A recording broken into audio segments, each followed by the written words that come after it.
안녕하세요. 저는 교산입니다. 날씨가 점점 추워지고 있습니다. 하지만 아직은 그렇게 춥지 않으니까요. 겨울 맨발 걷기를 위해서는 조금씩 지금부터 적응을 해 나갈 필요는 있습니다. 겨울에는 어떤 방법으로 맨발 걷기를 해야 하는지는 이전에 제가 올린 영상을 참고해 주시기 바랍니다. 오늘은 가장 혹한기, 정말 맨발 걷기를 하기 어려울 때 활용할 수 있는 어싱 슈즈에 대해서 말씀드리겠습니다.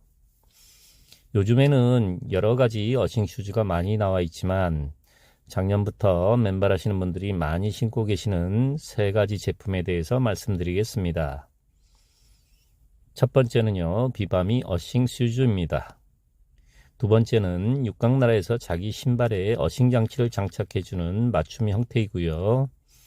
세 번째는 육각나라에서 따로 파는 어싱 슈즈 완제품입니다. 이렇게 세 가지 제품의 장단점에 대해서 말씀드리겠습니다. 첫 번째 비바미 신발은요, 신발 소재를 전도체 물질을 이용해서 만든 것으로 그 특징은 바닥이 굉장히 얇아서 굵은 모래의 마사토나 특히 돌 같은 것들은 지압이 잘 되는 느낌을 바로 느낄 수 있다는 점입니다. 물론 당연히 접지는 잘 됩니다. 맨발을 하는 것처럼 발의 지압 느낌을 예민하게 느낄 수 있다는 점이 비바미 신발의 장점인 듯 합니다. 단점은요, 아주 한겨울에는 맨발에 이 신발을 신었을 때 상당히 춥다는 것입니다. 왜냐하면 바닥 밑바닥이 얇기 때문에 땅의 한기가 그대로 올라올 수 있습니다. 물론 맨발보다는 낫겠죠. 쿠팡 가격으로는 약 7만원 정도 합니다. 두 번째로는요, 육각나라에 자기 신발을 보낸 다음에 거기에서 전도체 물질을 신발 밑바닥에 박아주는 그런 형태입니다. 가격은 약 6, 7만원 정도 할 겁니다. 작년에 한 5만원 정도였으니까요. 단점으로는 시간이 꽤나 걸린다는 것입니다. 거기에 보내고 장치를 하고 다시 택배 오는데 시간이 소요되니까요. 한 15일 정도, 2주 정도 되는 것 같습니다. 이것의 장점은 자기 신발에다가 그런 장치를 하는 것이기 때문에 일단 착용감이 좋다는 것입니다. 물론 접지도 잘 됩니다. 자기 신발이기 때문에 어쨌든 보온 효과는 비바미보다는 클 것이고요. 대신에 비바미보다는 땅을 느끼는 지압 효과는 거의 없을 겁니다. 그 다음 세 번째로는요, 육각나라에서 이미 기성품화되어 있는 어싱 슈즈를 구입하는 것입니다.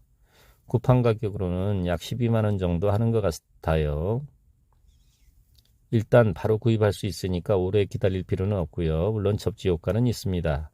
이 제품 또한 등산화나 운동화 형태로 되어 있기 때문에 비바미 신발보다는 땅을 느끼는 지압의 효과는 없지만 상대적으로 보온 효과는 있을 겁니다. 저 같은 경우는요, 비바미 신발을 사서 신고 있지만 육각나라 제품을 신고 계시는 분들의 얘기를 많이 들었는데요. 그것도 나름 괜찮다고 합니다. 각각의 장단점이 있기 때문에 어느 한 제품이 좋고 나쁘고 하는 우열을 나누기는 어려운 것 같습니다. 물론 중요한 것은요, 한겨울에도 그렇게 춥지 않은 날씨에는 되도록 맨발 걷기를 해야 한다는 것입니다. 추운 겨울 3, 4개월 동안 맨발 걷기를 쉬셨던 분들이 다시 건강 상태가 예전으로 돌아가는 경우가 많이 증언이 되고 있습니다. 맨발 걷기 국민운동본부에서도 추운 겨울 100일간을 방학 기간으로 정하고 있는데요.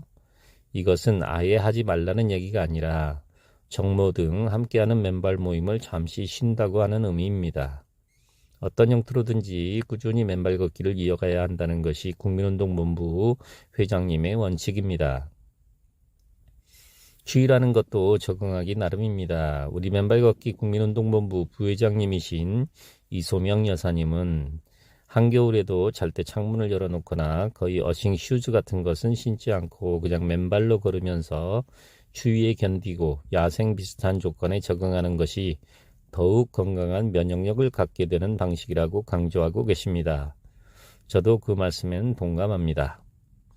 오늘 제가 말씀드린 어싱 슈즈는 정말로 맨발 걷기를 하기 어려운 추운 날씨에 활용할 수 있는 그런 방식입니다. 많은 분들은 또 동상 같은 것을 걱정을 하시는데요. 막상 겨울에 맨발 걷기를 하시는 분들을 보거나 또는 제 경험상 보면 그렇게 큰 동상의 위험은 없습니다. 물론 맨발만으로도 어싱 슈즈를 신지 않고 할 수 있는 여러 가지 노하우들이 많이 있습니다. 주로 동상이 많이 걸리는 발가락 부분을 테이프로 감고 한다든가요. 햇볕이 잘 드는 양지 바른 쪽을 주로 이용한다든가, 양발도 2개 정도씩 겹쳐 신고 옷도 여러 겹 입고 핫팩 등을 이용한다든가 하는 여러 가지 방법들이 있습니다. 겨울철이 다가오면서 그러한 여러 가지 노하우들은 선배 맨발 하시는 분들이 잘 알려주실 겁니다. 그러나 제 경험상으로 봤을 때 정말로 추운 혹한기 1월과 2월 정도는 너무 무리하게 맨발 걷기를 감행하는 것은 그렇게 추천하고 싶지 않습니다. 우리 몸에 한기가 들어오기 쉽기 때문입니다. 이런 경우에는 실내 접지를 적절히 이용하거나 어싱 슈즈 등을 효과적으로 활용하는 것도 괜찮은 방법이라고 생각합니다.